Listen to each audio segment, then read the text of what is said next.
자, 2018년 4월 고3 학평 3점짜리 보기 문제입니다. 인문지문이고요. 앞에 다른 문제는 검은색으로 풀었으니까 이번엔 빨간색으로 풀게요. 보기에 대해 윗글의 학자들이 보일 수 있는 반응으로 적절하지 않은 것은? 이라고 했죠. 뭐 순서는 이제 맘대로 하셔도 됩니다. 순서는 맘대로 하셔도 되는데 앞에 것들을 전부 풀었다라는 가정을 하면 아마 니체에 대한 이해도가 가장 높을 거예요. 그래서 니체를 먼저 판단을 하셔도 되고요. 니체를 먼저 판단을 하셔도 되고, 아니면은 지문 순서대로 홉스, 루소, 니체 순서대로 하셔도 되는데 저는 니체부터 일단 확인을 해볼게요. 니체, CC가 라고 했는데 CC부터 읽어볼게요. CC가 근데 사실 뭐 정답의 가능성은 당연히 홉스가 2개, 루소가 2개니까 홉스, 루소, 니체니까 당연히 여기에 두 문제, 여기에 선지 2개 있으니까 여기가 더 높긴 해요. 그쵸? 하지만 방금 전까지 풀었던 문제들이 연속적으로 3개가 전부 다 니체와 관련된 것이기 때문에 5번 선지 C부터 판단을 해주는 것도 괜찮을 겁니다. 니체, CC가 읽어볼게요. 선지 읽어보겠습니다. CC가 도덕을 바탕으로 아들의 본능을 과도하게 억압했기 때문에 아들은 성인이 되어 자연의 일부로서 인간이 지닌 넘치는 활력을 잃어버리게 되었고, 이 무슨 말이야? 본능을 억압, 도덕을 바탕, 본능을 억압, 그러면 자연의 일부로서의 활력을 잃어버려. 이런 말이. 자, 여기를 봅시다. 여기를. CC는 어린아들이 같은 유치원에 간 여자애 좋아할 수 있지. 그런데 야, 남녀 상열지상, 남녀의 유별, 너 성인 될 때까지 연애도 하지 마. 이런 식으로 아주 그냥 과도하게 강요했죠. 그래서 아들은 성인이 되어서도 남녀 간의 사랑에 어려움을 겪었다. 어렸을 때 아버지가 너무 강조한 그런 것 때문에. 그러면은 이 것에 대해서, 근데 이건 딱 봐도 5번 선지는 맞는 말 같죠. 뭔가 어폐가 없잖아. 그치? 그래서 위를 보자 이거야. 도덕적으로 뭔가가 억압되면은 자연의 일부로서의 무언가를 잃어버리게 될지.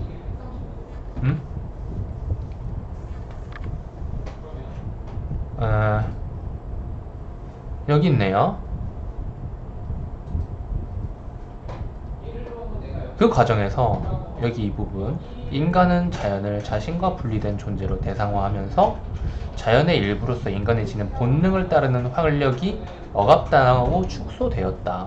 어떻게 돼요? 이 과정은 어떤 기준이에요? 인간이 자신의 해석과 가치 판단을 중심으로 자연은 뭐죠? 이성을 좋아하는 자연스러움이죠. 이성을 좋아하는 자연스러움을 재단해서 억압한 거죠. 그래서 이런 결과가 일어나게 되었다라고 해서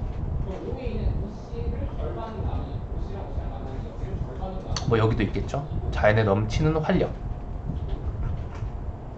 자연의 일부로서의 활력을 잃어버리게 되었다. 결국 5번 선지는 맞는 말인 거고요. 홉스랑 루소 부분을 봐줘야 되는데 근데 일단 홉스와 루소에 대해서 우리가 이 지문이 아니더라도 생각할 수 있는 게 있죠. 홉스는 무엇을 주장했어요?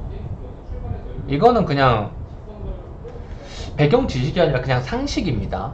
홉스, 성악설, 인간은 원래 악하다. 루소는 성선설, 인간은 원래 선하다. 그리고 로크가 있습니다.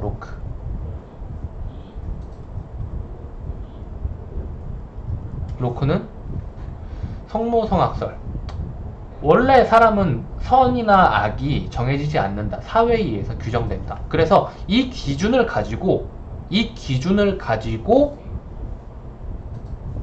세 사람이 각자가 본인이 주장하는 내용의 그 근간을 두고 이론을 펼친, 사회의 형성과 사회의 구조와 돌아가는 원리에 대한 이론을 펼친 것이 바로 사회계약론입니다. 사회계약설. 그래서 이걸 기준으로 두면은 세 사람의 입장이 어떤 식으로 이 사회에 적용이 되는지 이거에 대해서 조금 더 재밌고 편하게 이해를 할 수 있는데, 그 설명은 뭐 지금 할 수 있는 게 아니고 나도 설명 몰라요. 그냥 이 정도만 알고 있는 겁니다. 자세한 건 나중에 뭐 읽어보면서 알 수 있게 되겠지. 근데 그 정도까지 궁금해할 필요는 없고, 하지만 공부를 안 했다면 한 번 정도는 찾아주시는 게 좋을 겁니다. 재미있게 읽으면은 머릿속에 평생 남을 거예요, 이 단어 자체는. 고등학교 때 뭐 윤리 시간, 중학교 때 도덕 시간, 이때 다 배우잖아. 그래서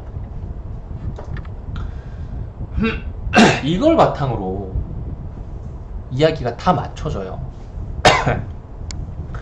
홉스는 인간이 자연 상태에서 벗어나 문명화된 사회에서 안정된 삶을 살아야 한다고 주장했어. 왜 그럴까요? 사람은 원래 악하기 때문에 자연 상태에서는 범죄가 일어난다 라는 말이죠. 그러니까 사회에서 뭔가 잡아줘야 된다인 거죠. 근데 루소는 사람은 원래 착하니까 문명에서는 안 좋은 일이 발생한다, 억지로 잡아놓으면은. 자연으로 돌아가서 순수하게 되면은 그것이 바로 인간의 선한 본성이 개화하게 되는 것이다, 이런 얘기를 한 거죠. 그쵸? 그래서 이 둘은 아마 이야기가 비슷하게 전개가 될 겁니다, 두 문단은. 그래서 보면 봤다고 가정하고 선지로 한번 들어가 볼게요. 자, 땡땡 마을에서는 극심한 가뭄이 들어 식량이 부족해지자 주민들이 더 많은 식량을 얻기 위해 목숨을 걸고 서로 싸우고 있다. 이에 마을 책임자는 A씨는 주민들의 화해를 도모하기 위해 대화의 장을 마련하였다. 사회에서 뭔가를 해줘야 된다라는 이야기를 하고 있는 거죠. 그쵸? 자연 상태에서와 같은 인간의 이기적인 모습이 나타나는군. 맞는 말이네요. 그쵸? 2번 선지, 대화의 장을 마련하기보다 강한 통치력을 발휘하여 마을의 질서를 바로잡아 주민들의 인간다운 삶을 살 수 있게 해주는 것이, 이거 원래 인간은 악하니까 잡아줘야 된다라는 말이랑 일맥상통하는 것 같은데? 라고 생각할 수 있겠지. 하지만 내용이 정확하지 않으니까 윗부분을 또 보자 이겁니다. 자,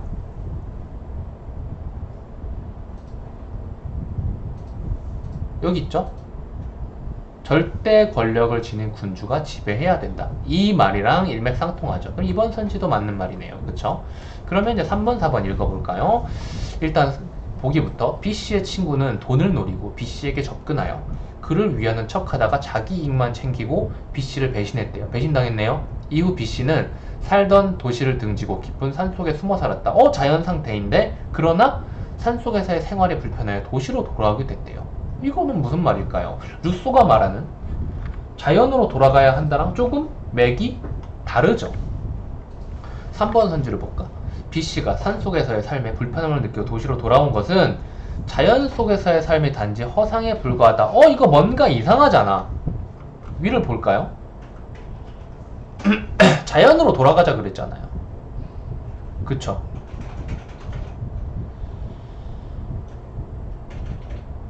여기에서 보면은 자연이 허상이다란 말이 없죠. 그쵸? 그의 자연과는 문명에 대한 비판이잖아. 그는 문명을 비판하는 사람인데 자연이 허상이라서 문명으로 돌아온다? 뭔가 이상하죠. 그쵸? 그럼 일단 3번이 답인 것 같은데 4번도 일단 봅시다.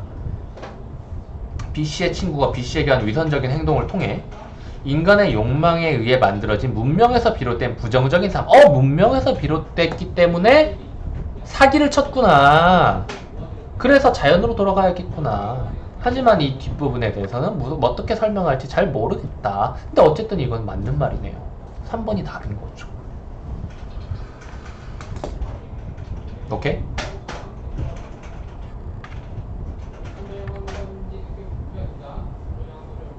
결국 이 밑줄 친 두 부분, 요 부분과 요 부분에 대해서 판단을 하시면 되는 겁니다. 근데 여기서도 이거, 그리고 강한 통치력을 발휘하여 마을의 질서를 바로잡아, 이런 포인트들이 있는 거죠. 이것들을 지문에서 찾아주면서 봐주시면 되는데, 그런데 홉스와 루소에 대해서 이 사람들이 성악설, 성선설이다라는 걸 이야기를 하고 나면은 좀 이해가 훨씬 더 편하죠. 왜? 홉스는 자연 상태로 돌아가면 안 되고 절대군주가 통치하는 국가에서 사람들을 키워야 된다, 살게 해야 된다라고 이야기를 했는지. 왜냐면 자연 상태는 악하니까. 루소는 왜 자연 상태로 돌아가야 되고 문명을 비판했어? 문명처럼 인위적으로 만든 곳에서는 안 좋은 상황이 생기니까 자연적으로